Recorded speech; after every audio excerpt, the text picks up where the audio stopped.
Why, hello there. Good evening, Oh. everyone. Welcome to Yeah. Dragonmount. I am Crystal, I think. I think I'm still her.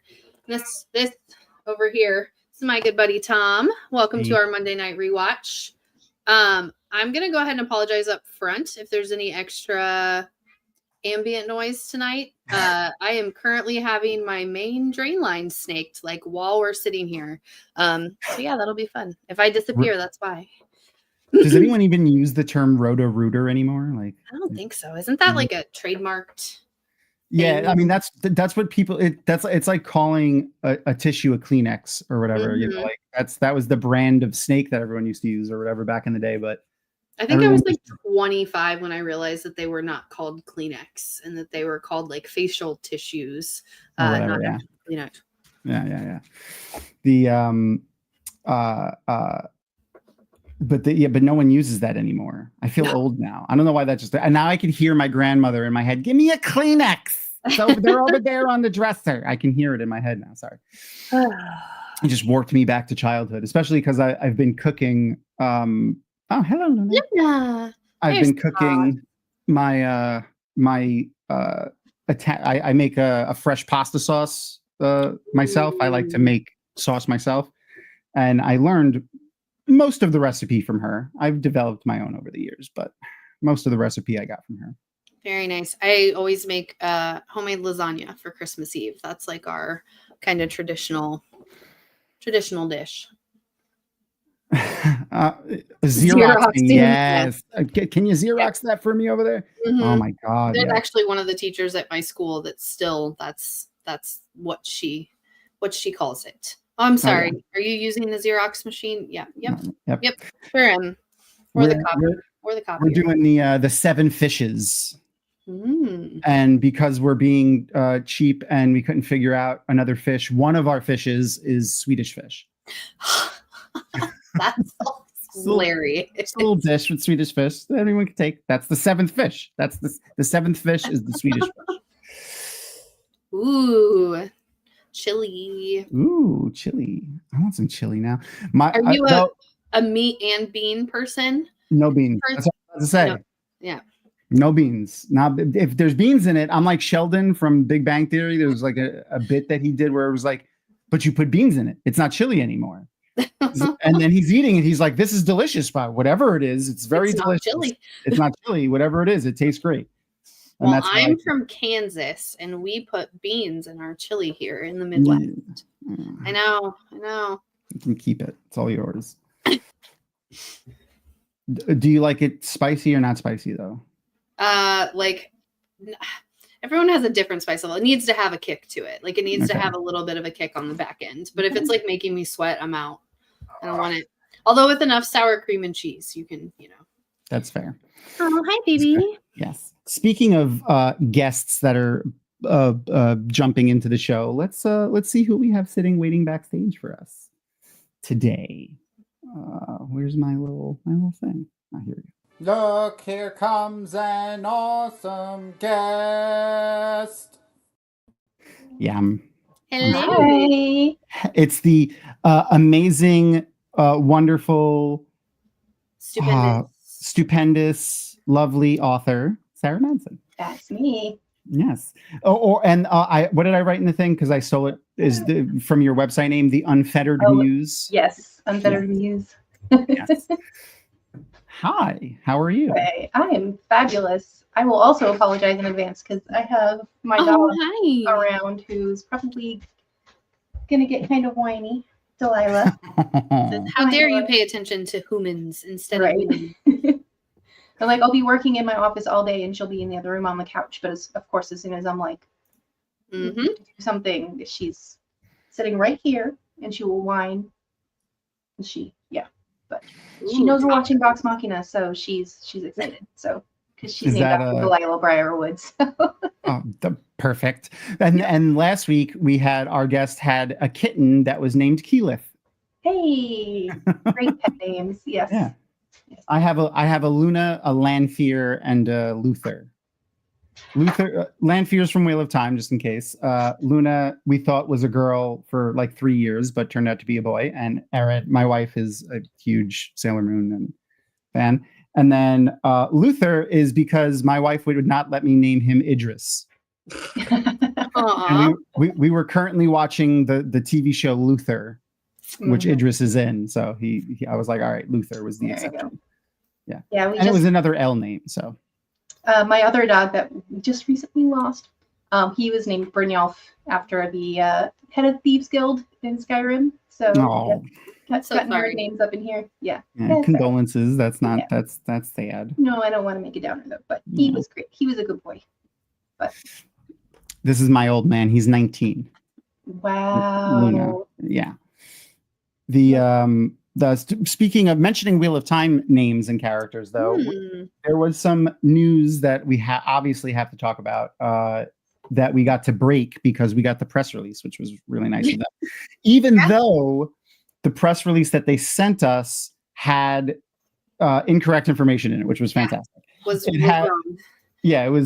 had the names of the characters backwards. So the like low-key panic in our staff chat was palpable. Everyone was like, oh dear God, it's wrong. Oh no, what do we do? What did we do? What did we do? Not awake. That's exactly what happened. Yeah. And I was like, oh man, I'll go fix the graphics, I guess. And it was based. So I'll have pictures in a second. I forgot. But we had already talked about it, that they should have been flipped. Like we already knew that they should have been the other way. Erin, you'll see in a second. Like I feel bad saying this, but it's very true. It's very, very true. The actors are great looking. Like, don't get me wrong, they're very good looking actors, all of them. But one of the characters, just in case anyone who's watching isn't a Wheel of Time fan, I know this episode isn't specifically Wheel of Time, but one of the characters, Galad, is supposed to be very pretty. Like every single person that ever meets him in the books remarks how handsome and pretty he is. Yeah, he's not a type. He is universally gorgeous. Yeah. Even men who are not into men, remark how pretty he is. And and then his younger brother, is plain looking. And here are the two characters. Originally, they had Luke Featherston listed as Lord Galad. Which he's a nice looking guy. Don't get me wrong. I'm sure he would be not a great Abercrombie and Fitch model. But he also has red hair. I could see him in an American Eagle ad. For sure.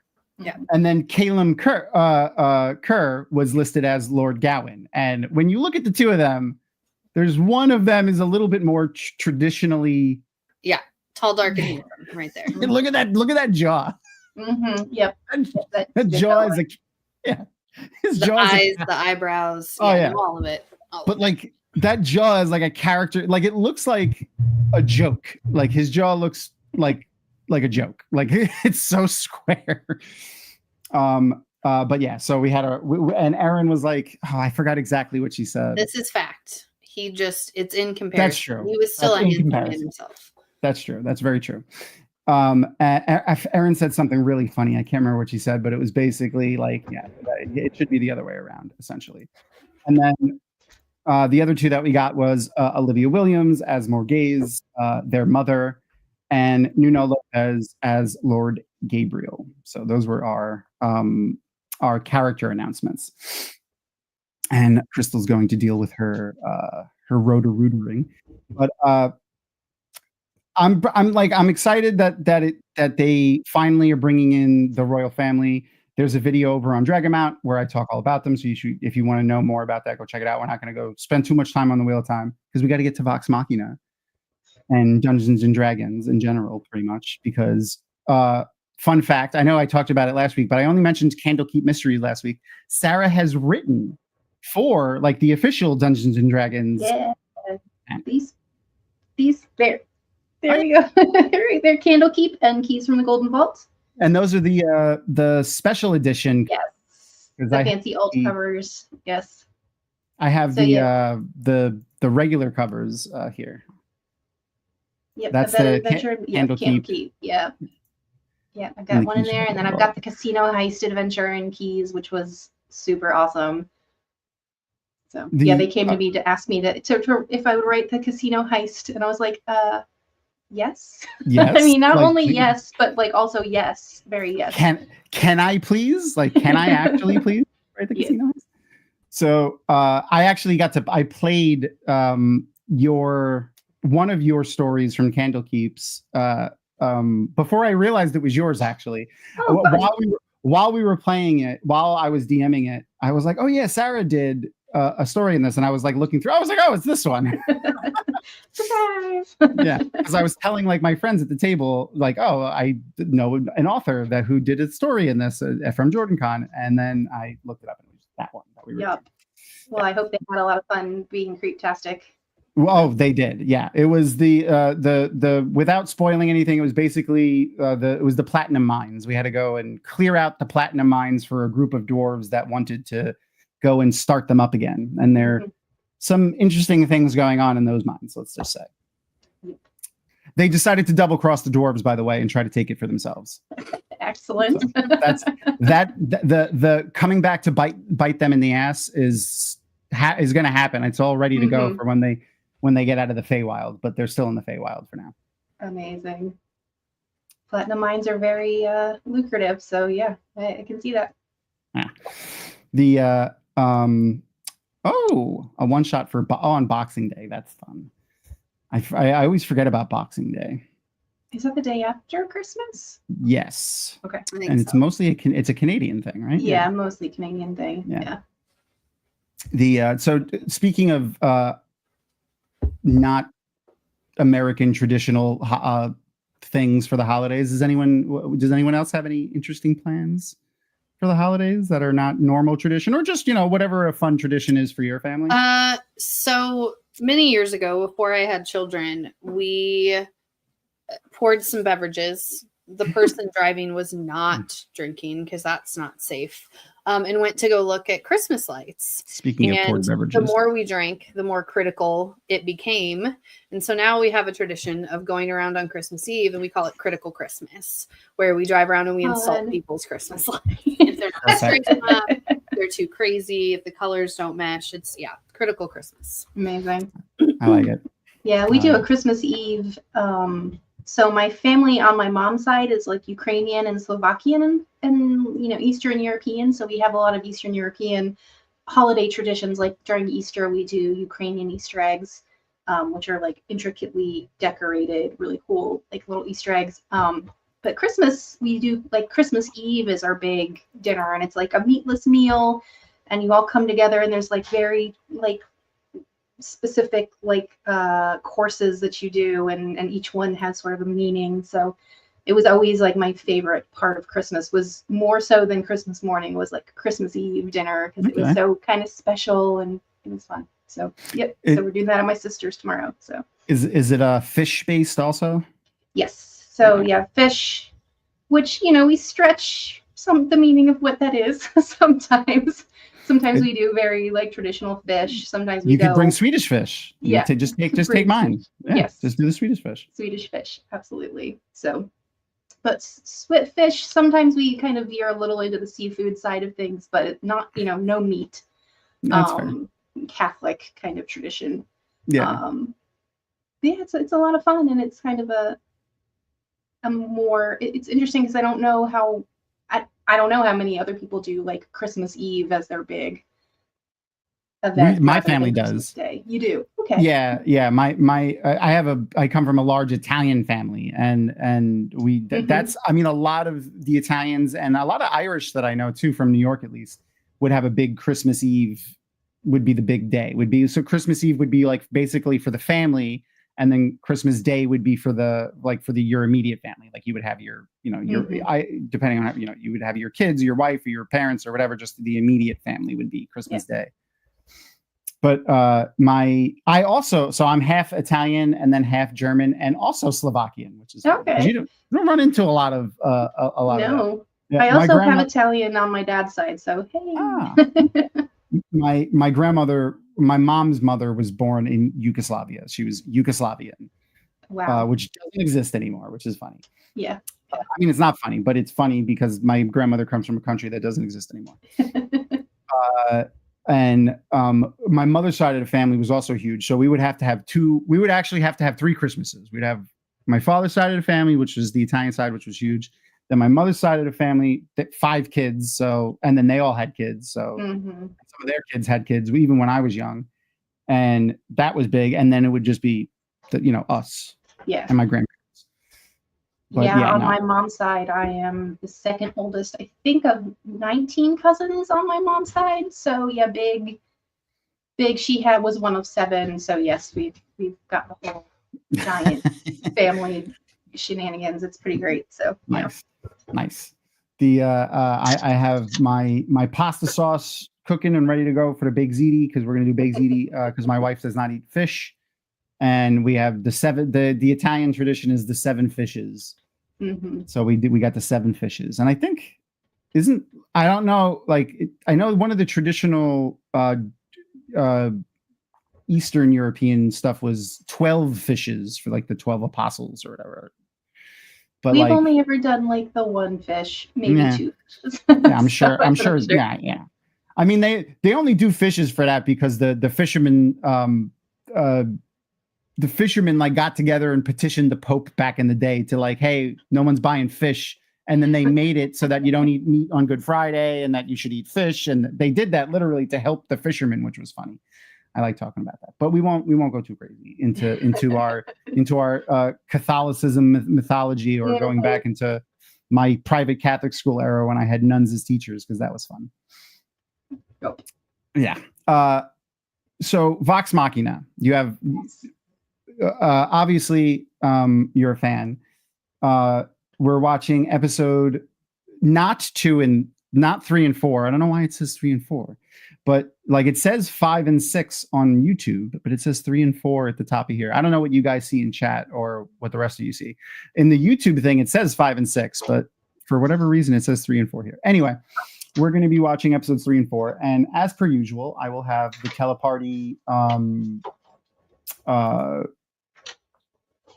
watch party for everybody, and we can watch together. I'm going to have that going in just a second. I'm going to share the link with everybody, and then I'll give everyone a few minutes to queue that up.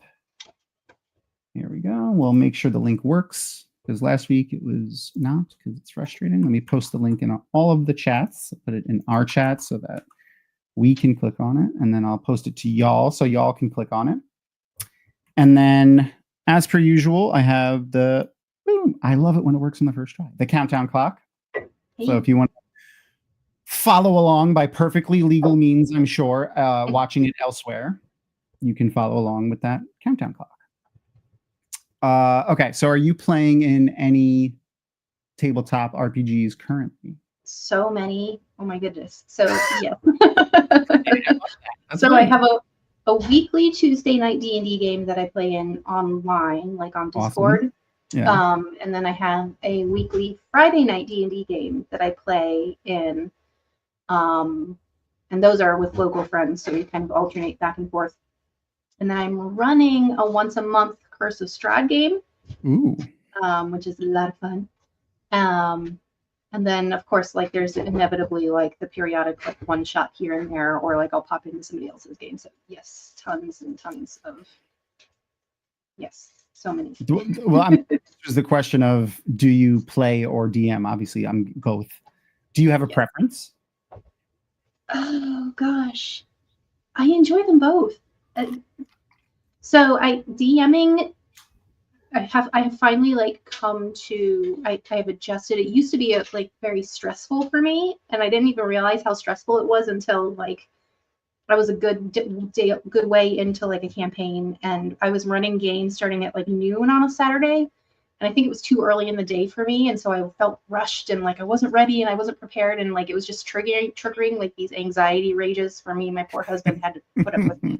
But now I run it in the evening, and it's much better. That gives me the whole day to sort of feel like I have breathing room. But I like them both. I like the fun of kind of being in charge and getting to surprise my players and run that for them, provide them with that exciting experience. But I also really love playing. So it's all good. All of it's good. Do you like improv? Is that a thing that you've ever tried or done? I've never done like strict like improv like groups. I've done Stuff I used to like LARP all the time. I mean, that's improv. Yeah, and I used to explain. So everybody, you'd be trying to explain to like normal people who have no idea what role-playing games are at all. And I'd be like, so I did this thing, and it's kind of like improv theater. And then inevitably they'd be like, well, can I come watch? And I'm like, it's not really that kind of improv theater, but it's fine. But never any actual improv theater stuff. I get weird stage fright which I oddly don't get when I'm sitting at a table role playing or when I'm DMing, but if you put me on a stage, I immediately feel like there's all of this pressure and I panic. So. That's fair. I only learned I didn't have stage fright at conventions. Like I got asked to do a panel at JordanCon 2, I think, just like randomly because through talking to people, and they were like, oh, someone didn't show up for this panel, come do this. And I was like, oh, okay. And then at JordanCon 3, they usually do like skits for the opening ceremonies, and someone dropped out at the last second and they were like, hey, come do this skit. And I'm like, oh, that's not something I've ever done before. And I did that and I was like, oh, all right, okay. That's there you go. Yeah, I don't get it when I do panels either, and I'm not sure what the difference is between like that's what it is. As soon as you put like performance or theater on it, like there's this sudden expectation, whereas like if I'm paneling, it's like you just sort of here and you're still in front of people, but it's I don't know, it's the first couple of times I did it and I was a little stressed because never done it before, but now it's pretty chill. So it like there's like an expectation on it when you put the word theater next to it, or it feels more not professional is the wrong word, but it's like thanks, Luna. Oh no. Yeah, that was Luna going to eat his food. What did he knock over? No, he just knocked over a plastic little thing with USB drives in it. Like it sounded like something scattering. I didn't know if it was like breaking, but no. No, he just knocked over a little plastic thing with USB drives in it. It's fine. And then he was more scared than I was, because I was like, that didn't break. He hit the ground, and then when that hit the ground, he popped, which was really funny. Oh, buddy. Yeah, I love when the cats pop. Oh man, that just reminded me of something really funny.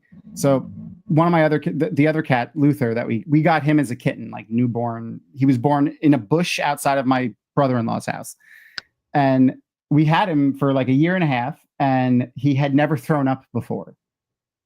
And we're sitting in the living room watching television, and all of a sudden, you hear the cat getting ready to have a hairball sound, but he has no idea what's going on.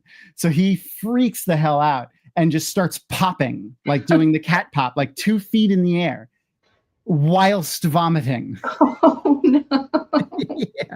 I don't know if you've ever shaken a hose before, but there was a hairball, part of a hairball on the TV. It was everywhere. No. And then we're laughing and we feel bad because right. Yeah. That was hilarious. Buddy.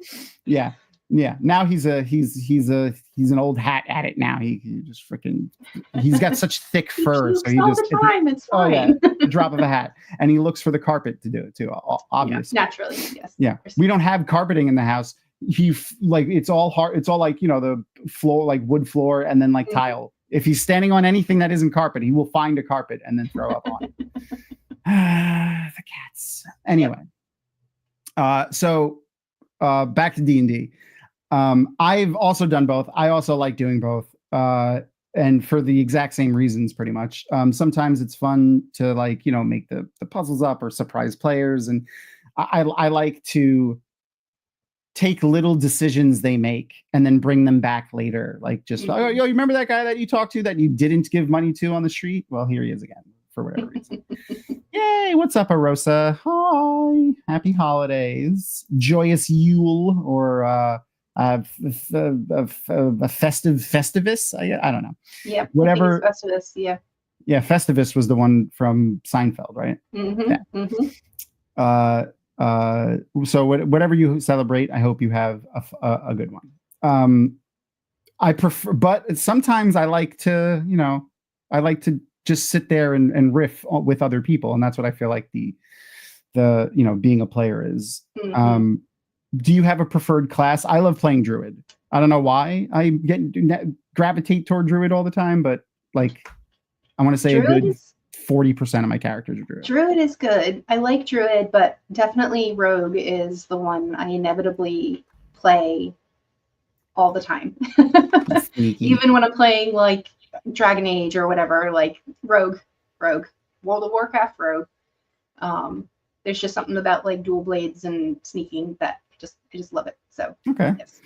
And so then I'm guessing like a stabby rogue, not like a arcane trickster or something like that. Yes, stabby rogues. I think I've played my one I just finished playing up to level 20 was an inquisitive rogue, which was a lot of fun. That's cool. Yeah, but I think that's definitely one of those subclasses that you have to have the right game for. Yeah. Because a lot of it is investigative based and things. So it's not as flashy. Combat. Yeah. Right. But that was a lot of fun. I started her in Curse of Strahd, and then we left Curse of Strahd and kept going all the way to level 20. So that was a lot of fun. That's cool. But yeah, I've played a lot of the subclasses so far. So yeah, they're all great. I love them. Oh yeah, absolutely. I like for the rogue. I like the swashbuckler. I don't know, something. They always end up being like a little bit of like Antonio Banderas, but at the beginning of Zorro, when Anthony Hopkins was teaching him, like when he was bad. It's like you want to be a bard, but you don't want to be a bard. You play exactly. Yeah. Though I was a bard who was a stand-up comedian once. Oh boy. Yeah, I asked if we can substitute, just like I asked my DM, I was like, can we substitute the like a musical instrument for just stand-up comedy? So like when I make my performance role, instead of doing like playing an instrument, it's just whether or not he's good at his comedy. And that was fun. He was mostly a roasting comedian. He did a lot of crowd work. Mm-hmm. That ended up being a really interesting game. There was a lot of political intrigue in that game that we did. I think it was set in Waterdeep. So there's a lot of political intrigue in Waterdeep. Yes. Okay, so I think that's enough stalling for people to get ready to watch the show. So for everyone, I'm going to share the link one more time. I have the timer set up, and then I'll give everybody a countdown, and we'll press play to get on with the episode. Did you ever watch Wit from Brendan Sanderson stuff? He's a basically trickster, powerful magic person, but also like just like a trickster, like a little bit of a douchebag, but very funny character. Okay, so we got that going. New link. Cool. All right, I'm going to get ready. I'm going to press play on the timer and on the show at the same time. So they should be lined up pretty good. And here we go. 3, 2, 1, and play. Yay. And we're going, and it's lined up, and yay. Okay, perfect. So did you ever watch Critical? Yeah, that's it. Like, yes. I was a fan of Vox Machina. I came on, they were like partly through campaign 1. So I did a lot of like catching back up with them. So I didn't get to watch live, but by the time they got to campaign 2, I was caught up. So, but yeah. And this is our second appearance of Sam Riegel's daughter, by the way. Yes. She's voicing young Keyleth now, and she was also one of the sacrifices that Delilah Briarwood had in season 1. Yeah, it was such a heartbreak moment. Oh yeah. That's one of the things that I was not, and see, this is another reason why druids are cool. One of the things I didn't expect from this show coming into it, because so I did not watch Critical Role prior to this. Mm-hmm. And I had I'll be honest, low expectations for the show. I was like, an adaptation of a live play D&D game, how good could it be? And it's fantastic is what it is. It's very good. The storytelling is amazing. Like the voice acting is amazing. The animation is fantastic. Like it's really, really good. Yeah. I was very interested to see how they were going to translate all of that content into show with 20-minute, half-hour long episodes. Yeah, they vary. They're between 24 and a half an hour. Yeah. I thought it was brilliant. It was very smart for them to start with the Briarwood arc because it's such a it's so good. It's so good. Yeah. And so starting there, I think that's where a lot of people start when they go back and watch Vox Machina. They skip the Underdark stuff, which a lot of people opinions about skipping, but I understand the production value isn't as good. So like that's reasons, but it's an excellent arc. But yeah, that's the complaint that I see from a lot of people is the low production value for their early stuff. Yeah, definitely. Percy, he's my boy. Oh, Rosa, if you're still here, you should be expecting a package sometime soon. We had giveaways for there's an event that we do every year in the Wheel of Time community called What a Holiday. And it's a 24-hour stream. It's always for charity. And all of the different Wheel of Time content creators and people, community really take an hour slot in that. And during ours, we gave away a bunch of Wheel of Time stuff. And I sent it all out only a week late. But a couple days ago, so it should be arriving soonly. Keyleth is definitely my favorite character in this show. She is so good. I love all of Vox Machina so much. Keyleth is so good. Like Vex and Percy are definitely like at the top for me. they're my top tier, but it's everybody is like at the top, so it's like right. That's fair. It's just like who's currently inching above the other for the moment. Mm-hmm. I really love Grog and Pike's relationship. The two of them together are a lot of fun. They are. They're so good. And I prefer bearded Grog for obvious reasons. I wasn't sure. Do you what's his name? Tinker? No, the bear. Trinket. I got the T right. Proud of me. That's Matt Mercer. I don't know if you knew that. Yes. Yeah. Trinket is the best. Yeah, I love seeing his. If you go and look up like some of his, when he's doing the voices for them, he's just making really funny. Like obviously they put it through some computer programs to make it sound more like bear sounds, but like he's making really interesting faces when he makes these sounds into the microphone. And he voiced Trinket at the table too. So yeah. Oh, that's true. Yeah. And he makes all the little faces, like the little pathetic, like it's really cute. Yep. This thing that he has going on with the sword is a great B plot for this season. So great. The way that this show balances serious topics and like with comedy and drama and stuff like that is really genius. Like the writing for this show is legitimately really good. It is. It's the I've talked about this a bunch, but we watched some behind the scenes stuff like prior to starting the first episode of season 1. And the team of writers were talking about how interesting and fun it was to not just talk to Mercer about the show and like each episode and the characters and the story building and the world building, but all of the players too, because they wrote their own characters. Essentially, they made their characters just like any player would in D&D. So they had to talk to them individually. Like Mercer had to be like, hey, oh no, yeah, you want to talk to, Sam about that, or you got to talk to, Ashley about that.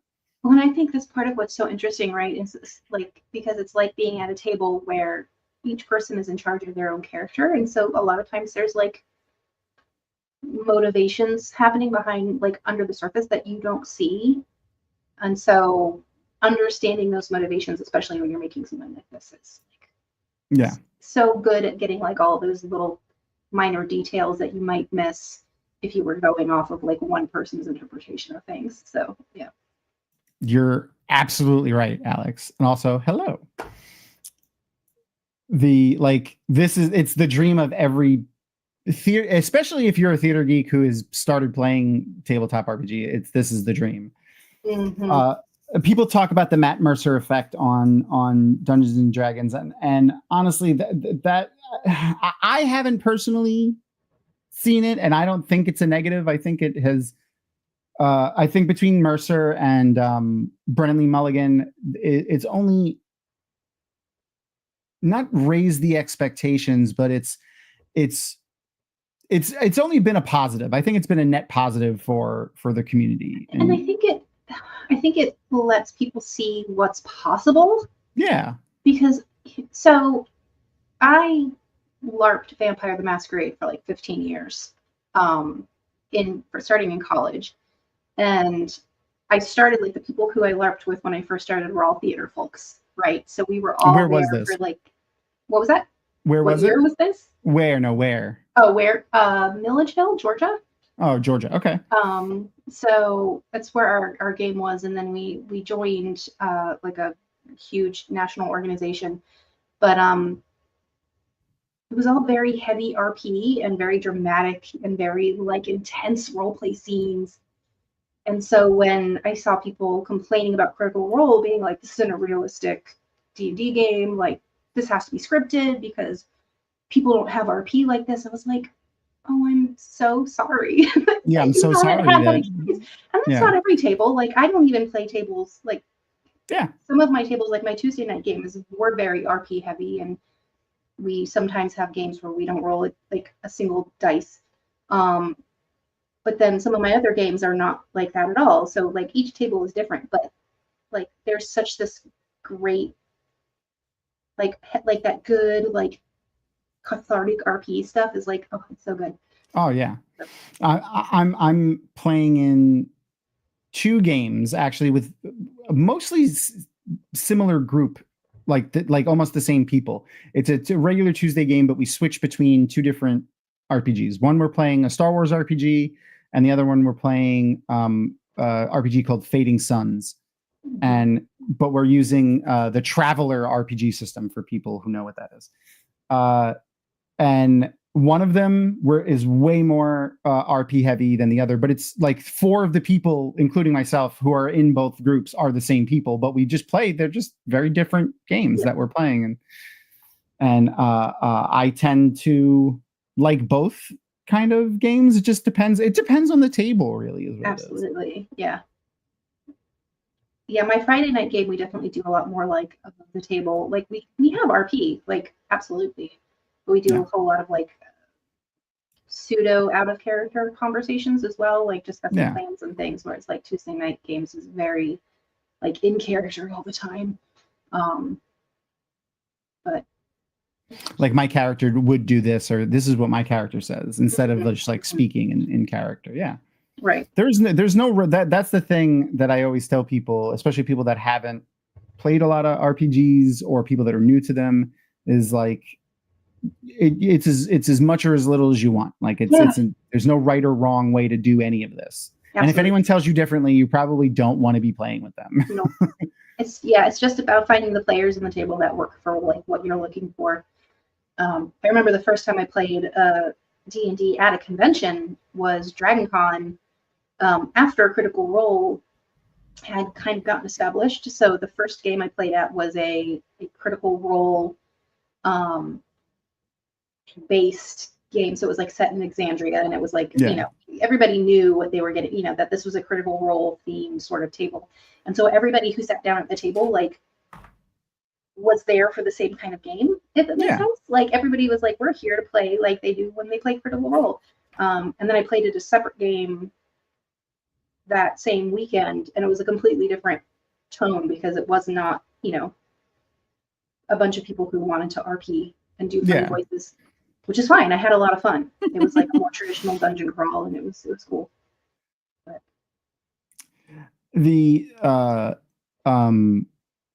that's also a thing for being a DM and or being a player. Sometimes I just like really want to jump into different characters. So being a DM, you know, it's all up to however you want to do your NPCs. So Luna finally found his bed, so we can go to the Luna camp. Oh, Luna. Yeah, I definitely like doing the funny voices, except I always do funny voices for my NPCs and then immediately forget which voice I did for him. Oh yeah. Oh yeah. There's no consistency to now off he fucks. Oh, there's no consistency to accents in my world. Mm-mm. It's whatever I'm feeling in the moment. I love what Matt did with this season specifically, though. I like the idea of the chromatic conclave. Yeah.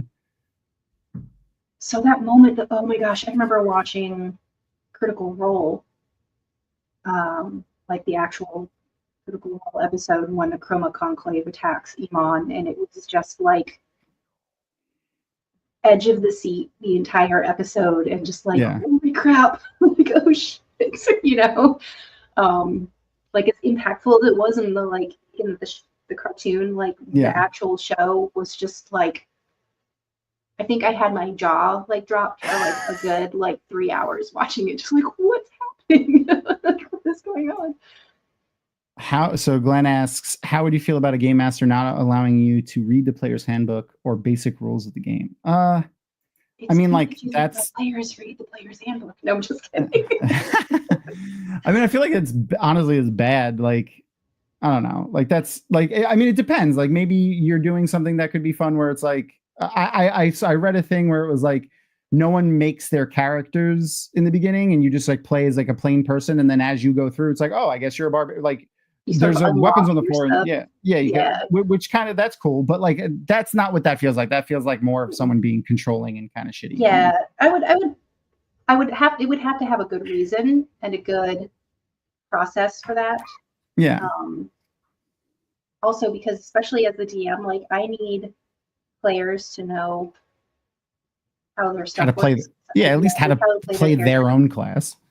So, and like, you know, I'll help when you first start, like, hey, don't forget, you know, you can rage as a bonus action, don't forget, you know, but after a while, like, you need to, I don't always know your stuff.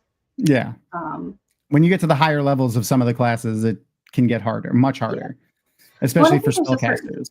A certain sense of ownership to like that, right? Whereas if somebody else is telling you what you can do, it feels a little less in your control.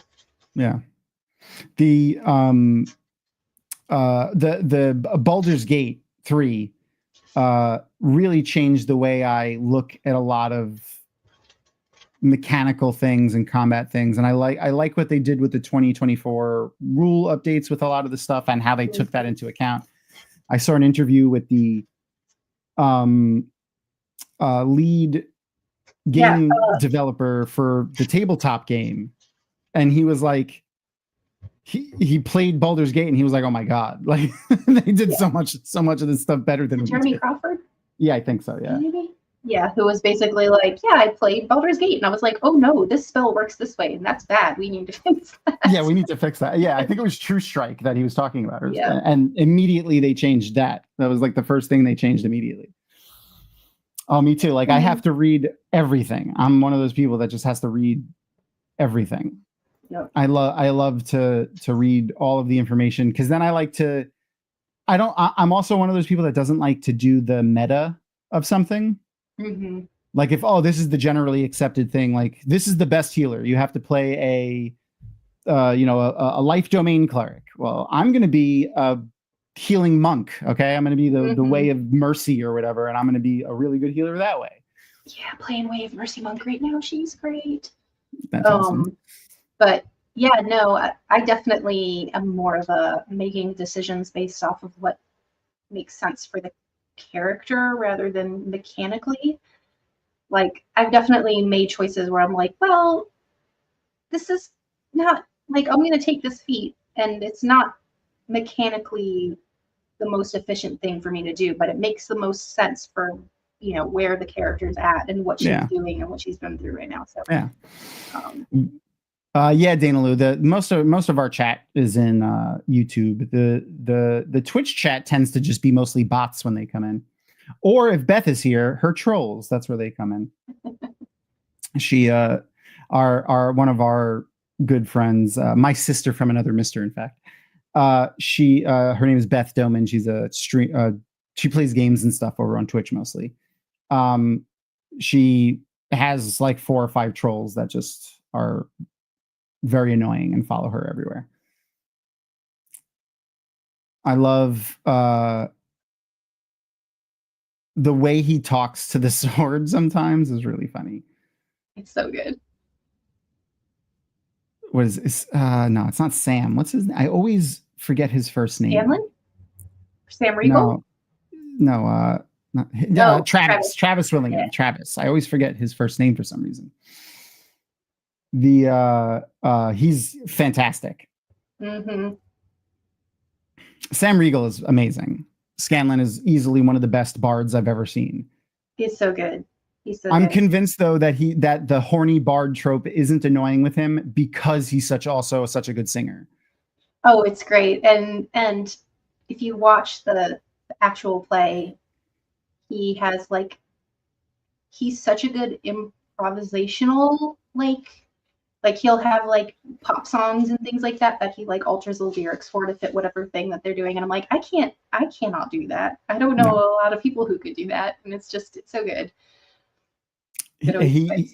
He's always got I love, I've seen so many clips of him. He's always got like ridiculous t-shirts on, or I know they had the running gag about the snacks and like the water bottle, and he ended up coming with like a water bottle that was the size of like a suitcase, and like it was he's always got really ridiculous drinkware every campaign.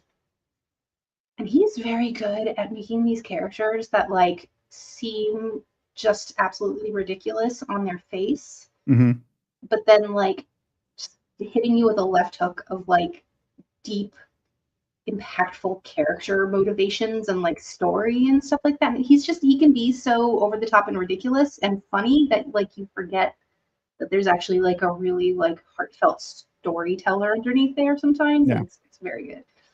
I mean, he's usually the driving force of that in the show, but this show does that on the larger scale in the exact same way. Right. It's very disarming. Yes. Oh, there she goes. Oh, Keelan. Oh, Max. Yeah. I love you too. And I love the way they did season 1, where it was like basically just the backstory of one of the PCs, but they gave all of the other PCs, reasons for being there and their own kind of little story within it. And it never really felt like, like sometimes I don't know if you've ever had this experience, but sometimes you play at a table and sometimes like, maybe the DM is one of the player's father, or, something like that. And it kind of feels like the game is targeted at one of the players. Yeah. It never felt like that in the story, even when it was literally just the entire game, the entire season of episode 1 was almost just Percy's backstory. Yeah. Oh, Keelan. So good. Yay! There she is. What's up, Beth? Hi. I absolutely love like Keelan. I'm always starstruck when you're around, Marshadi. Yeah, Keela's story, her character growth throughout like the whole arc of the campaign is so good. And I love that they like took the time to do it well. Again, Keela's another one of those characters where she's got a really fun balance of interesting, deep, meaningful backstory, but she's always she's introduced to us vomiting at the table in the tavern over like one drink or something, right? Wasn't it? Yeah. And she's like, "Oh, I'm fine. And now here she is. A little bit of Scarlet Witchy. Yeah, that's that little level up with the antlers too. Like I like that the antlers continue to grow like as she gains her, comes into her power. It's very cool. Yeah. And what's the fire the fire sorcerer? I mean the fire druid. I forgot. There's a fire subclass that came out toward the end of the 2014 rules, but that's basically what she is now. It's not wildfire, is it? It might be Wildfire Druid, yeah. I feel like I should just be able to name all this stuff off the top of my head. No, there's too much. There's too much.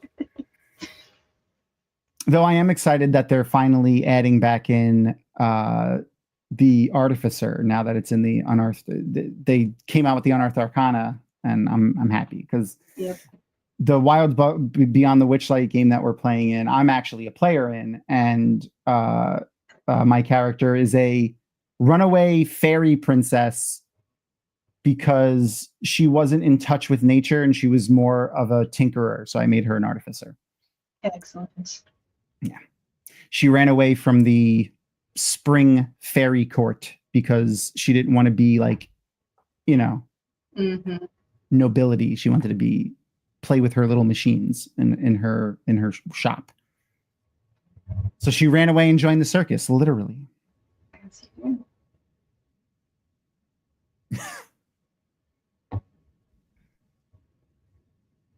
And then the freaking the voice acting in this in the show. Forget about the main characters, like the people that they got, like the Stephanie Beatrice for Kima. There's so many, and Indria, what's her name? Indria from Luther. She was in Luther. Like she was his wife, and I mean she was in a ton of stuff. Indria Varma, but the people that they Dominic Moynihan, Corey McCann, like so many people. Definitely a really great cast of voice actors. So yeah, I'm so glad Stephanie Beatrice came back for episodes 2. I love her. Oh, that's fun. A bugbear artificer. That's interesting. Giant meat fingers trying to tinker with things. Might use your little claws. And of course, for anyone that's seen Star Wars Rebels, she's a battlesmith artificer, so they get like a little basically robot companion for people that don't play D&D.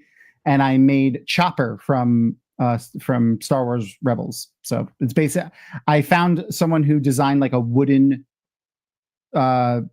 Chopper, looks like he's made out of wood, and that's who my little robot is that follows us around. He in the Wild Beyond the Witchlight campaign, there's a storyline at one point where someone asks you to go and collect Jabberwock poop. So recently he was filled with Jabberwock poop. And no, there were no slithy toads, and you can get a sword that goes snicker snack, but there were no slithy toads. For anyone who is a poet in the house. Okay, so I'll reset the timer in a second. We're gonna just let the next episode just play into the next episode, which should be starting in a second, and it did. I just have to fix this timer because I put it on 56 instead of 46 because I'm dumb. But we're good. Yep, timer's lined up. So we should be right into episode 2 now. If you're hanging out in the watch party, if you're not in the watch party, I will share the link again, and you guys can join the watch party. Hang out. Krog. I didn't realize the sword grew. Yeah, it gets like bigger and more vicious, and like unlocks all sorts of stuff. Oh yeah, I played in a campaign, a one shot. There we go. Someone got it. The Vorpal sword. Perfect. I played in a one shot where I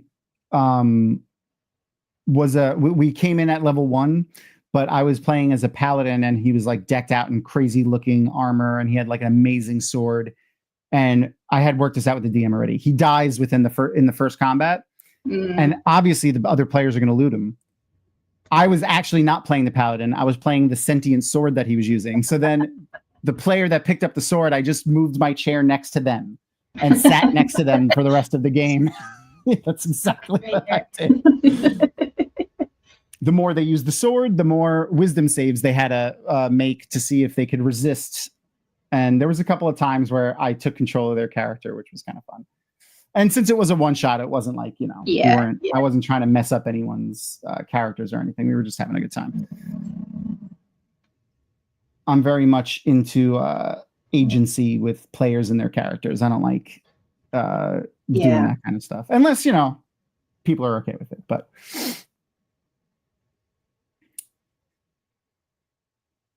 I love the music in the show too. I mean the intro music is good. It's intro music, but the score for the rest of the show is also fantastic. Mm-hmm. Scanlan is just, I mean, all his music is great. Oh, and the what is it? The love beads? Oh, beads of love or whatever. Yes.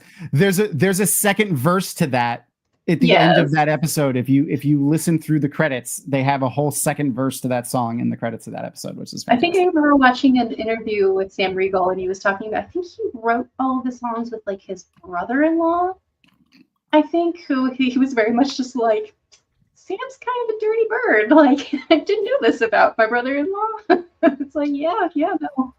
Welcome to Sam's mind, I suppose. Oh yeah, absolutely wonderful.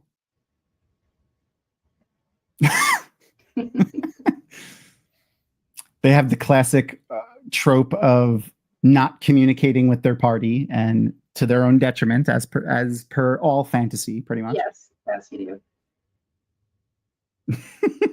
I mean, hard to explain that my sword talks to me and it wants me to kill you. My sword wants to taste your blood. I definitely understand. I had my character that I started in Curse of Strahd definitely had a cursed sword that she used for a while. But she was like, I get it, guys. It's fine.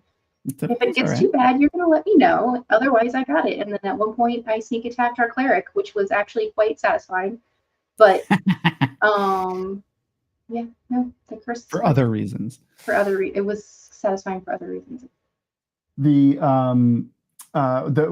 So far, the only cursed sword that I was able to get through to my players that they didn't figure out first was a sword that wouldn't leave the player's hand.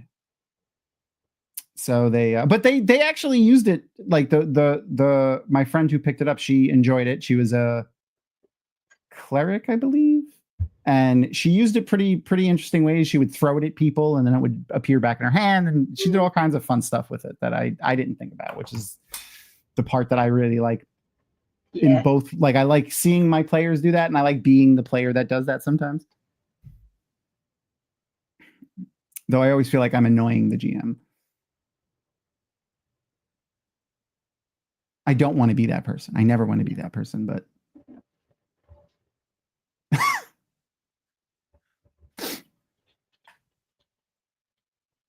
this is the Sphinx episode. Oh. Yeah, I forgot the husband's name. Well, the husband, the male Sphinx. I forgot his name. It's in my head though. I'll pull it out eventually. If I hadn't thought about it. Yeah, of course. We'll shout it out, but like seconds before he comes on screen. Yeah, it's a Susa, and no, it's gone. Do I have it in here? I think I have. No, I just have her in here. Alan Ubach. Sisa, yeah. Oh, Sisa, yeah.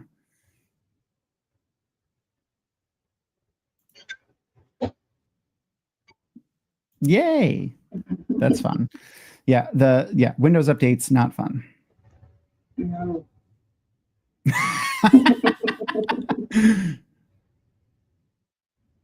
Oh God. Hilarious. Also, the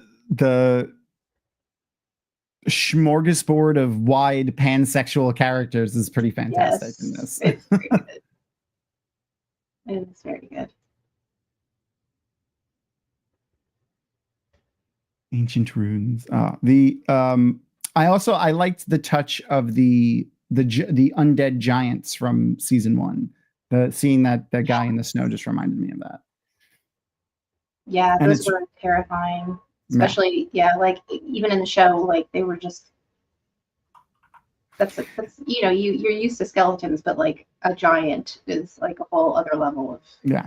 I remember after watching that episode for the first time, I went into D&D Beyond and just made like undead everything that I could think of, every monster and species that I could think of, so that I can be like, oh yeah, there's these shambling corpse, but it's a they even have the undead beholder and stuff now too, right? Oh yes.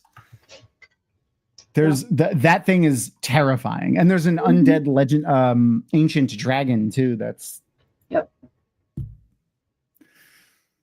definitely for level 20 characters. Did this get? Yeah, it did get renewed. Okay, I was just checking to see if this got renewed for season 4. It did. For season 4, yes, it did. Yeah, very exciting. I mean, I think it's the top of pretty much like every chart. I think every episode is rated like in the 90s on Rotten Tomatoes. Not that that's like my metric or anything, but no, yeah, it's really good. And then they also have they're already working on their campaign 2 animated adaptation for campaign 2 stuff. So I don't know what the release schedule for those things is going to look like. Yeah, like if they're going to alternate or no idea. I don't know. But I'm definitely interested to see, because I know that they, spoilers, at the end of season 3, they start diverting a bit from the way things went in the show, like in the actual play. Yeah. Just because they can, right? And they're like, oh, let's see, how this would have been a little bit better if we'd done it this way. But also because of the needs of the medium, right? So I'm interested to see sort of what they do with campaign 2. Oh man, every time I hear Lance Reddick in this show, it makes me sad. Yeah,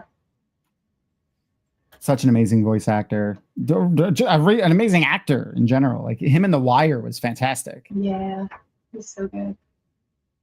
I just saw the Thordak, my Thordak.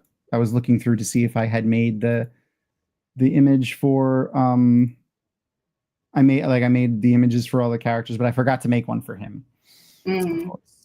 But the actor who's playing him is a recognizable actor, Tony Plana.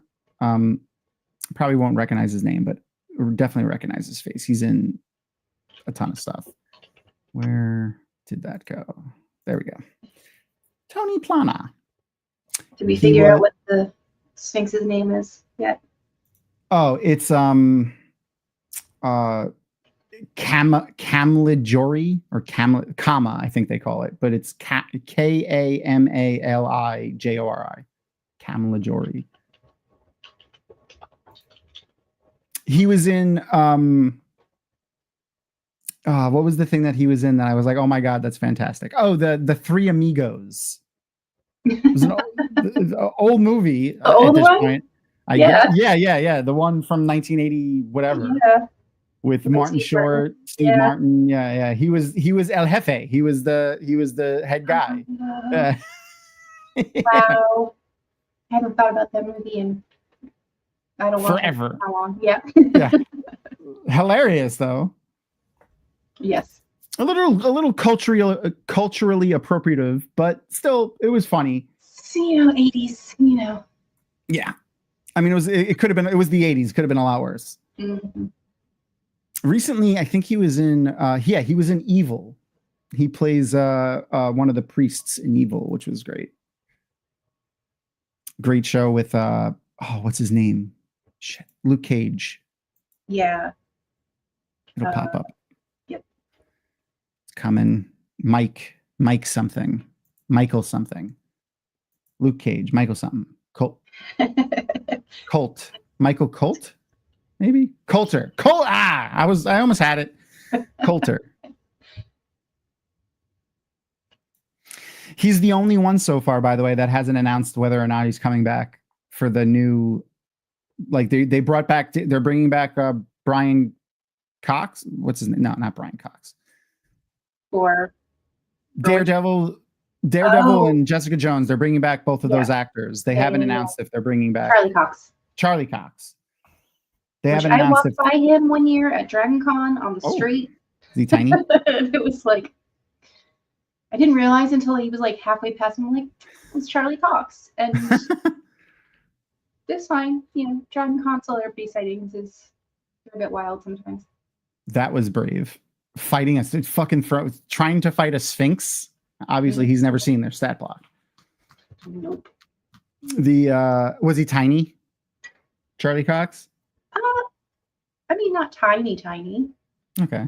I was also very inebriated at the time, so my judge of height might be off. The only celebrity that I saw in passing at was at a New York Comic Con. It was Robert Downey Jr. He's way smaller than I thought. He's like 5'6", 5'5". Like he just looks way taller than that in like anything. Like I wouldn't think he was in his like 6 foot or whatever, but 5'8", 5'9", 5'10", maybe. I wasn't expecting him to be like here. Who's way taller than I expected to be is Sam Riegel. Speaking of Vox Machina, I managed to go out a couple of years ago when they did the art gallery exhibit and the Search for Grog one shot. On the same weekend in LA, and I got to go out, and they were all there for the art gallery opening, and so like we kind of got to do brief meet and greets. And Sam, I was wearing high heels, and he was still taller than me, and I'm 5'7", 5'8". Like I think because he always plays tiny characters, and he's like at the table, like I expected him to be a lot shorter than he was, and he's almost like I think he's like the second tallest of all of the Critical Role cast. So, with Travis being tall, I think. Yeah, I was gonna say Travis and Matt are pretty tall. I know that. So, yeah. This whole scene here, it really feels like the Never-Ending Story. Like here, check out this image. So, like, this is the image from the Never-Ending Story scene where they run into the Sphinx, and like, look at the background. Like the sky, like even the coloring looks very like. I feel like they were pulling from this really hard. Yes. Yes. I love Scanlan getting his moment here. It's so good.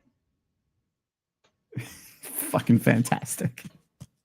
It's so great.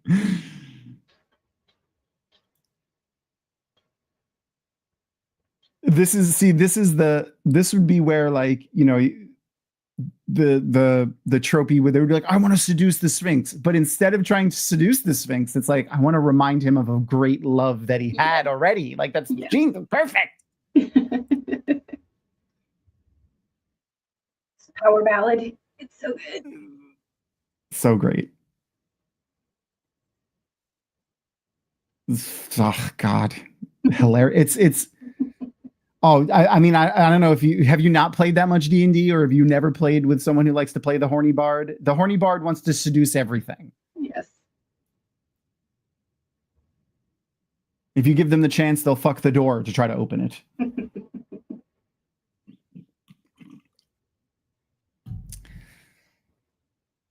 The joke is always like, I want to seduce the dragon. And that's really where the joke came from Shrek. Like that's why that's in Shrek. Oh, that's cute, man. He's like, it worked. He made a Sphinx cry. That's a feat. I definitely had the horny bard in my last campaign that I was running. I had several who were like, seduce the dragon. I was like, I don't think you do though. That's not going to end well for you.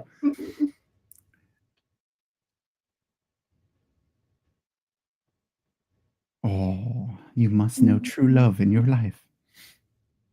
We played a campaign where we had we played as a troop with a U. Okay. And we used it as a cover to get into a lot of places, and everyone had I think we started at level 4, and we told everyone they have to take 1 level in Bard. And that was fun. At least 1 level in Bard. Mm-hmm. There's a one-shot we run at DragonCon. Very true. Every year that's like a battle of the bands type thing. There are no bards like Scanlan, for sure. He's just broing out with the Sphinx. It's like, what the fuck is happening right now?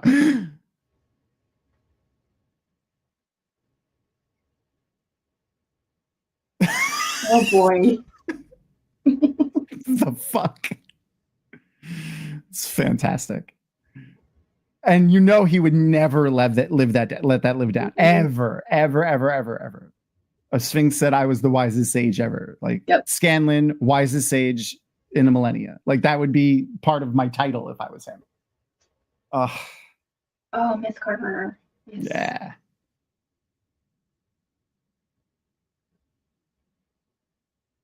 Look at that freaking how big the sword was. Cammy.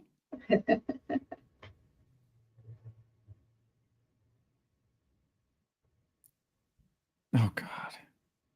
I love how he sings all his spells. It's like what I want every bard to do whenever I play with a bard. I mean, that's, by the book. Yeah. You play your instrument, or you sing, or you whatever. That's how you activate your magic. So. I played a wizard once, and I wrote. I played him like a Kiwi, essentially, like a someone from New Zealand, and I rewrote all of the spells basically just in Maori. Like I looked up the Maori translation for like fireball and firebolt, and just those were his spells. That was his verbal component for his spells. Nice.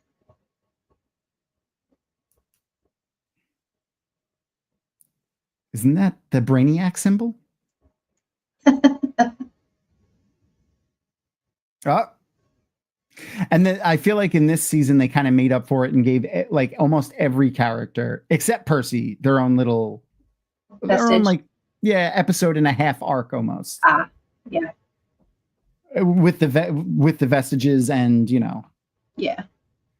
Grog got Percy did get like all of the first season stuff. Yeah. It was a good balance. Definitely a good balance. Oh, fucking dragons, man. They ruin everything. Always. Every time.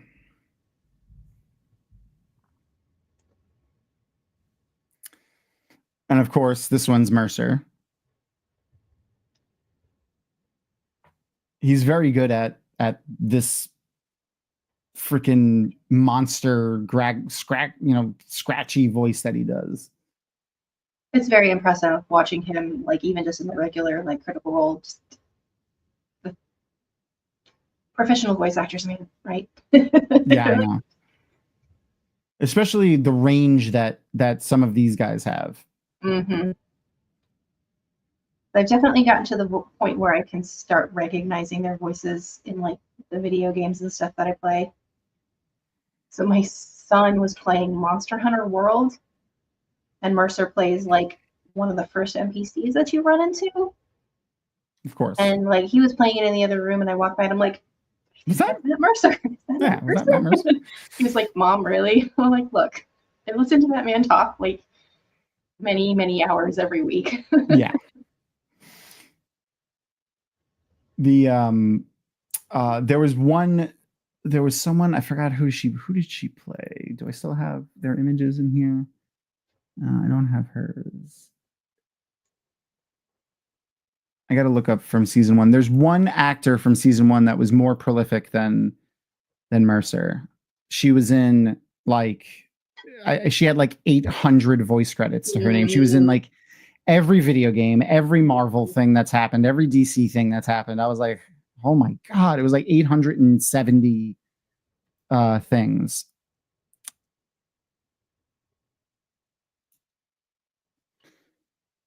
I'll remember who she was.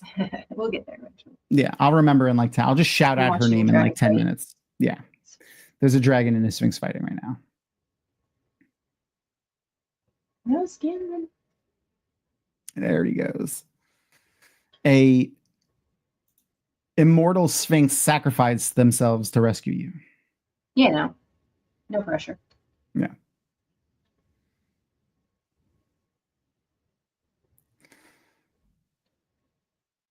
Ugh.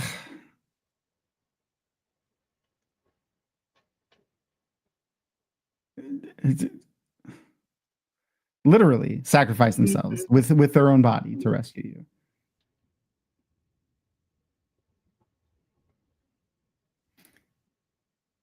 Oh, I have an ad. And we've mentioned this before, but you're new for this. You're new to the show, so the animators, the lead animator, and a lot of the people on his team did all of like the '90s and early 2000s DC cartoons, which is very evident in some of the characters. Pretty much all of the main characters. If you put them next to like the Justice League, you can see them. Yeah.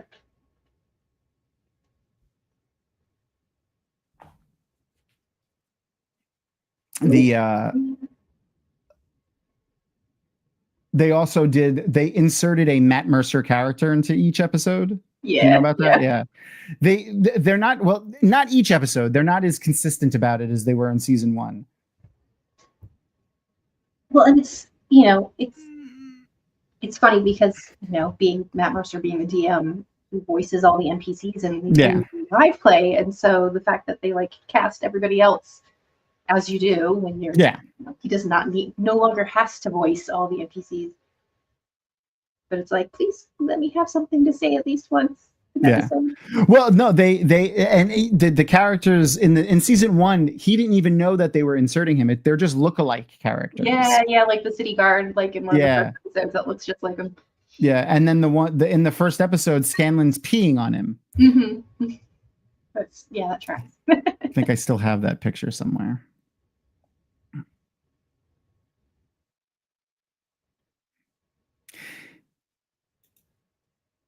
Here we go. Vox Machina. Oh no.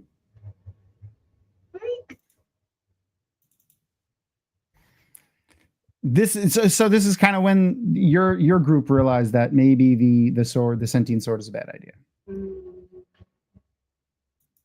Also a cleric. Look at that. No sneak attack though. No.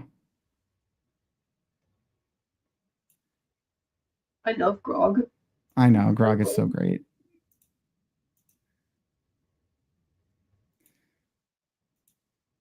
They do a good job of playing into the trope of the dumb barbarian, but also not doing it like too hard, if that makes sense. Yeah. I thought this was interesting when they split the party. Yeah.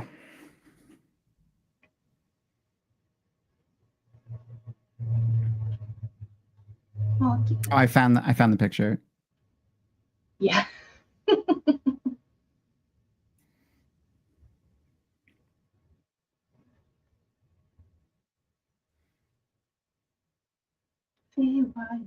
Oh yeah. I love this little jaunt they go on in here. Okay.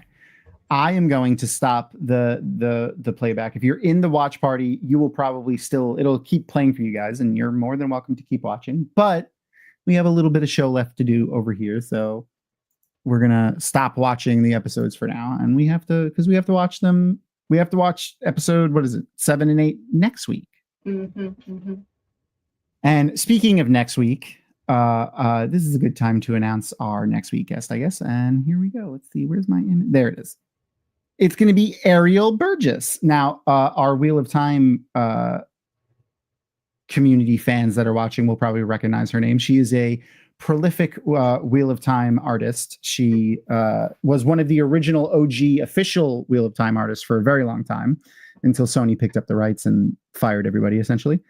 But she's also just an amazing artist. She did art for my website, which is, if you go to tomdsimone.com, you can see my main banner. She did that picture for me, which is great. She's a fantastic artist and just a really fun person. So she's going to come and hang out with us next week. Also a huge fan of Vox Machina and tabletop RPGs. So she's coming to hang out with us next week for episode 7 and 8. And hopefully we'll get to see Keyleth again, because we had her husband on last week. Keyleth the cat. Yes, Keyleth the cat. Kitten Keyleth. He is what did he call himself? A video tech guru, essentially. He's a man of many hats, but he's a cameraman, like a professional cameraman for like ESPN, professional soccer, professional baseball, basketball, football, stuff like that. But he's also worked with Amazon a bunch, so it was fun to talk to him about some of that stuff. But we'll see Ariel next week.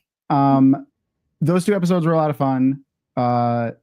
I really, this season is a little bit less dark than season 1, which I kind of like. It's a little bit more traditional D&D. Yeah. Like, whereas like season 1 is definitely leans more into like the gothic horror, vampires and undead sort of vibe.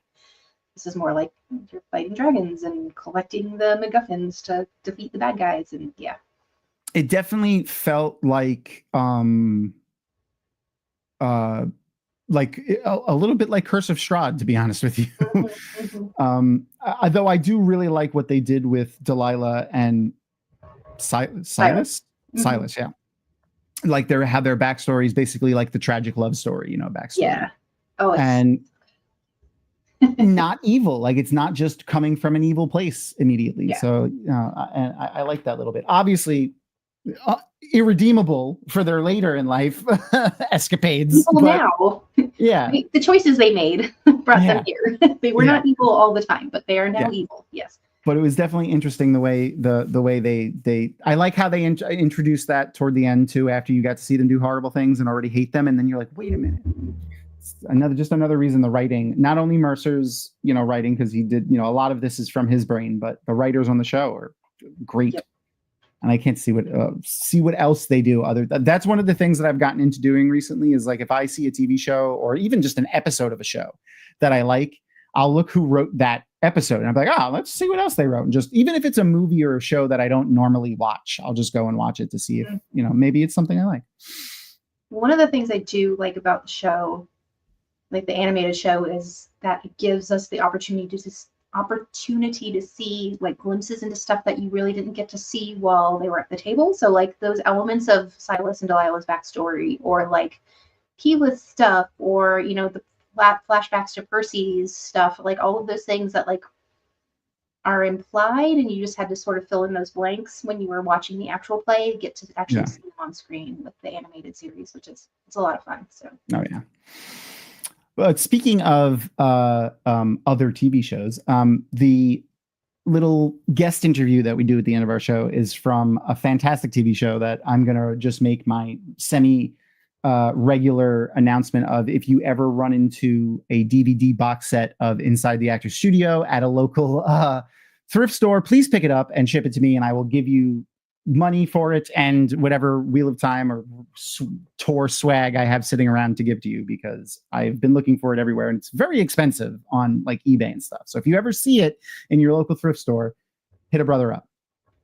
But anyway, at the end of all of the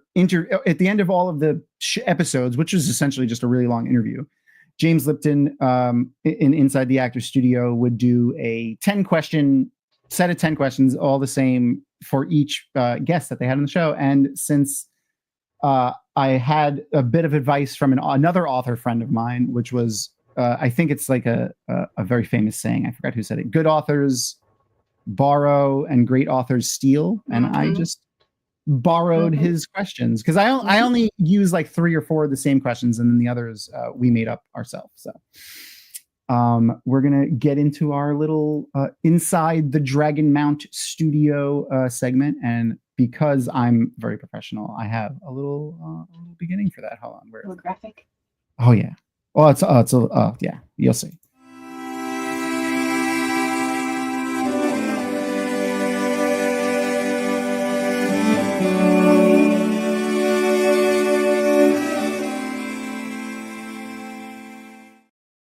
Welcome, Sarah.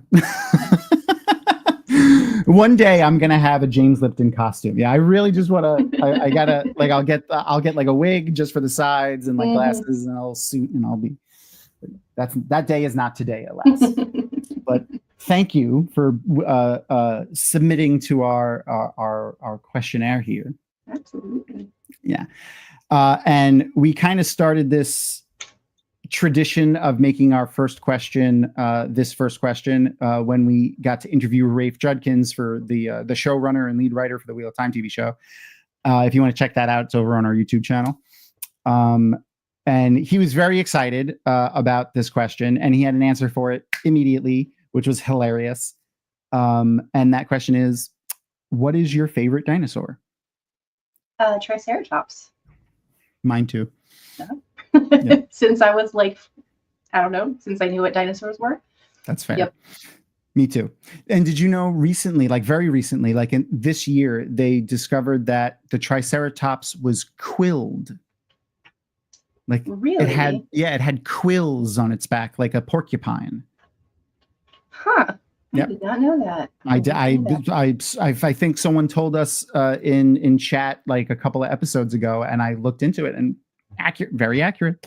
Also, they recently discovered an 80% complete Stegosaurus fossil, or 87% complete Stegosaurus fossil that they unveiled at the Museum of Natural History in New York that I really want to go see. Oh, sounds awesome. Yeah. But anyway, our next question is, what is your favorite word? My favorite word is probably phantasmagoric. Okay. Which I think I read in an Edgar Allan Poe story in like high school, and I was just like, that's a great word. Like, it's so good. It's just Absolutely. such a Poe word. Yeah, it's great. What was it?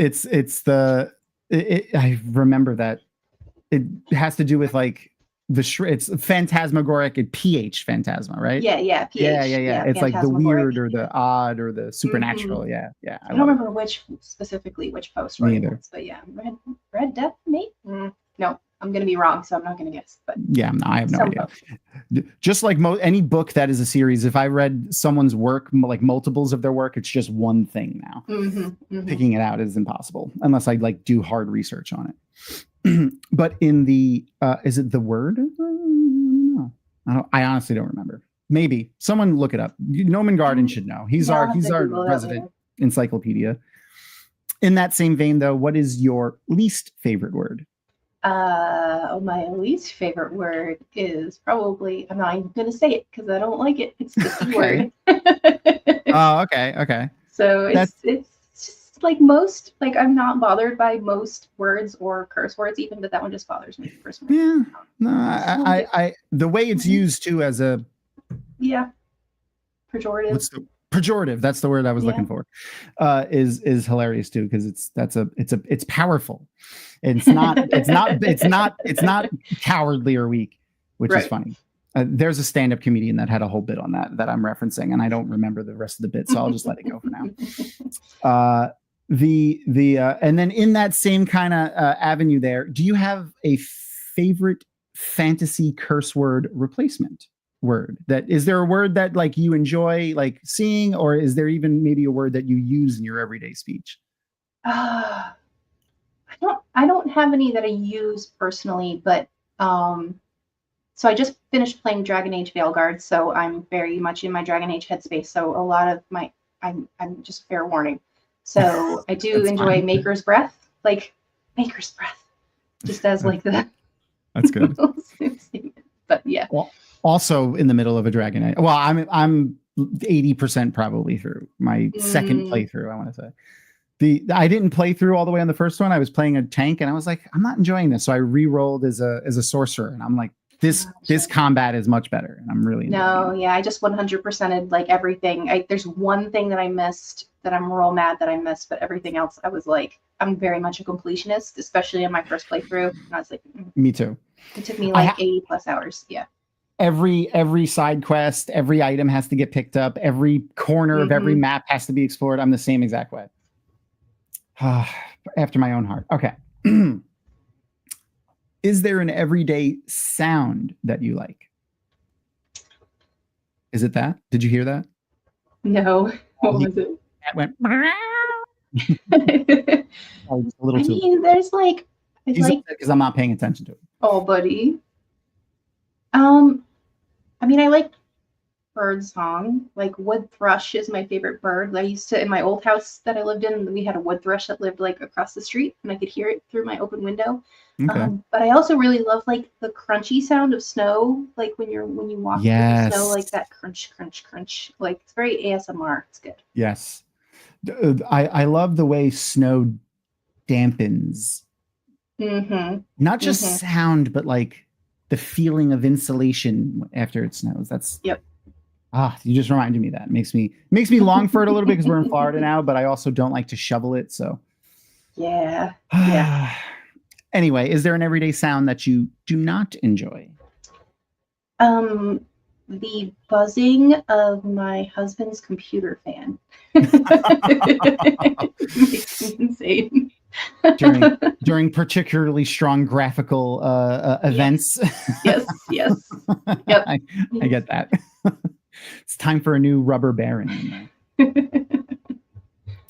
Okay, is there, and this could be from any property. So like I'm going to ask you about a character, but it could be a character from anything you want. It doesn't have to be Vox Machina. It doesn't have to be a book series. It could be anything you want.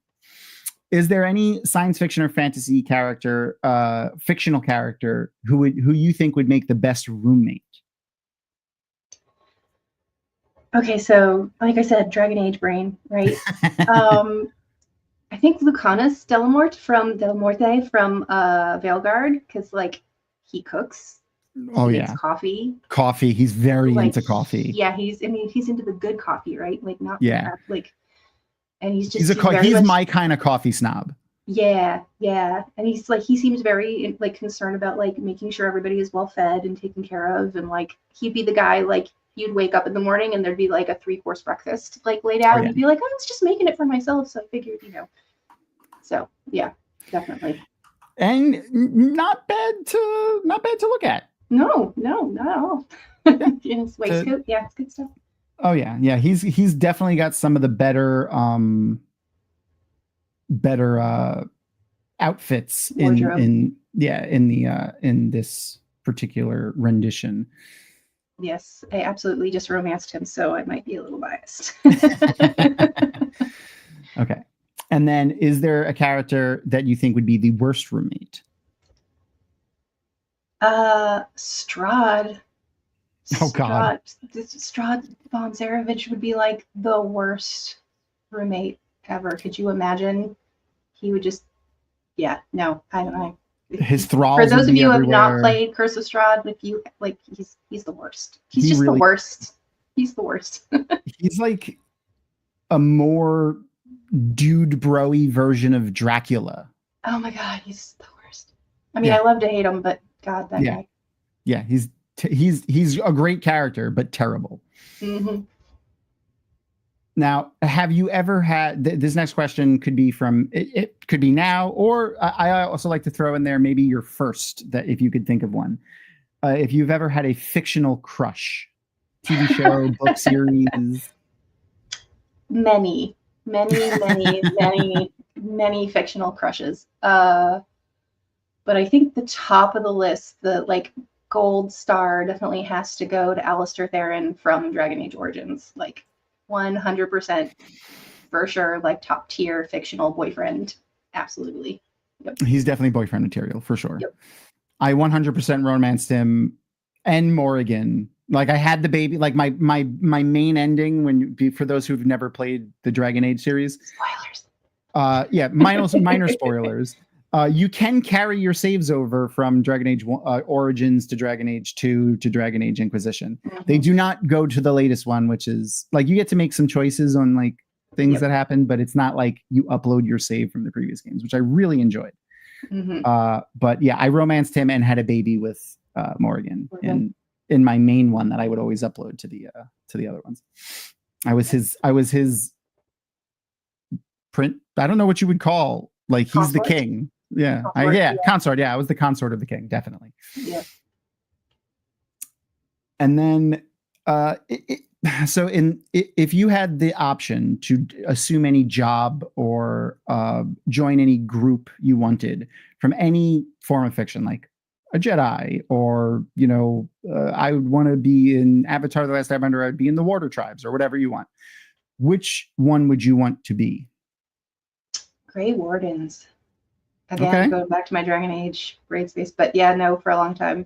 I very much like after, because I played Origins first, and very it instilled this very deep loyalty to the Grey Wardens. Yeah, I mean, you're a Grey Warden. Mm-hmm. So would you do the the joining? Would you obviously you would be able to get through the joining, you think? Absolutely, of course. I would. Obviously, I'm the main character. That first game, I can't even tell you how many times I've replayed that game. Yeah, it's so good. Oh. So do you think anyone any group or job or vocation in any form, fiction, fantasy, science fiction, is like the worst job, or one that you don't envy or you wouldn't want to be a part of? So Dragon Age the Veilguard does a really good job of making the blight like really super omega icky and gross. Like, I know, having played Dragon Age Origins, like the blight's bad, but like in Veilguard it's super squelchy and just like really awful, and I'm like, it's gotta really suck to be the person who has to like go through once that's over and like clean up all of the blight that's just left behind. Like we won, yay! Now there's all of this just disgusting blight just goop hanging out in goop. Yeah, not even just the body is how it like infects the terrain too. They got to get rid of that. Like the big the boils and it's no, that's no, thank you. Hopefully they would just get some mages over there and just burn it all. Prestidigitation in real life, please. Oh yes, I love using prestidigitation for that in D&D all the time. I clean up so many things. I'm like, I'm just going to prestidigitize this whole room 5 square feet at a time. I'm just going to push the dirt out the door. Yep. And then our last question: is there any depiction of the afterlife or what happens after you die in any form of fiction, comic book, TV show, video game, whatever you want, that you would want to be true for you when it's your time? So I really loved the movie What Dreams May Come. Okay. Which is like an old Robin Williams movie from the 90s. Yeah, I know, right? From the late 1900s. Yeah. Based on a book. I have the book, I haven't read it yet, but like it's just such a beautiful and heartbreaking depiction of like heaven and the afterlife and all of that hell and everything, that it's just I think it's really cool. That looks good. I'll take that. I like that. I haven't seen What Dreams May Come in such a long time. That's such a good movie too. Well, and it's also like it incorporates that like you can reincarnate, like if you want to reincarnate, like it's an option. You don't have to, and so it's just it's beautiful. I do. That is good. I completely forgot about What Dreams May Come, and my answer to this was any kind of I like reincarnation myths, and that's a good one too. Especially having the choice. I like having the choice. It's interesting, and then you get to go back and be like, oh yeah, that was a good one. I'll do better on that next time or whatever. Yeah, that's good. That was fun. Well, thank you so much for hanging out with us. With us for the majority of the time. Crystal did have to bounce because she had a little bit of a catastrophe with they had a plumbing situation, and now there's their own kind of ick all over the bathroom. I mean, all over the floor in their basement. So she's not a great thing to have like 2 days before Christmas. No, not fun. Never fun anyway, let alone No, I'm sure and since they have small ones, I'm sure she has to get ready for other things, and now they have to deal with that. Yeah, exactly, String. And also, hello, String. I haven't seen you in a while. I did see somebody ask in the chat about vampire clans, and I don't know, it went away. I don't know where it went. Oh, there it is. Yeah, here we go. Favorite vampire so I have an off-topic question for Sarah. Favorite vampire clan to roleplay? Oh, from Vampire the Masquerade. Okay. Yes. Toreador. Glenn. Toreador is my favorite. They're great. They're the best. Oh man, I haven't thought about Vampire the Masquerade in forever. They were getting ready to release a new game, and I got excited about that, but I think it got postponed. Video game or video game. Yeah, I don't remember. I don't know. We'll look into it. Yeah. But anywhoozles, let's see. Don't forget we have Ariel Burgess next week, so come and hang out with us. And for everyone who celebrates, have a fantastic Christmas and holiday, or for wherever you're celebrating, and we will see everyone next week. And Sarah, are you going to do are you doing any conventions or anything recent? What's your next thing that you have coming up? Book release, convention appearance? What is it? I mean, I will be at JordanCon next year in Atlanta. I'm sure a lot of the people in chat will be also there. Yes. So I'll be there doing all sorts of fun stuff and probably have a table selling books and being on panels and hanging out at the bar. BarCon. So yeah, no, and I'm planning on being at DragonCon and at Gen Con and maybe some other conventions, but we'll see. Still stuff in the works. So okay, yeah. And I will, and to keep up on that, which would be if you want to follow Sarah around, apparently, you can go to her website, which is the unfetteredmuse.com. I shared it in chat earlier, and I'm sharing it again. So make sure to go check her out. Give her follows on all the social medias. Yeah. My Blue Sky is not linked on there yet. I am on Blue Sky, Unfettered Muse. It's like all the same handle everywhere. But perfect. I'm actually kind of shifting to that and like leaving Twitter and moving to Blue Sky. So yeah. But yeah. Smart. Yeah. I'm pretty sure everyone is now, especially after the AI announcement that Elania Muscratina well, that's the thing, right? It's like I can't opt out of that. I'm like, no, I don't want you. No. Taking so I any was of my like work. manually just deleting all of my 11 years of history or whatever, which sucked, but you know. Yeah. It is what it is. Yeah. The eccentric, racist, horrible billionaires ruin everything, apparently. But with that, we do have better things to look forward to eventually. So hopefully, yeah. I mean, we appreciate that. I appreciate you coming and hanging out with us, but I do understand not wanting to participate in social media. Yeah, absolutely. I am never envious of children nowadays. I don't want to go back because I am so glad that I did not have to grow up with social media. I'm not envious at all. Anyway, I love all of you guys. Thank you for coming and hanging out, and we will see y'all next week. Thank you. Peace out.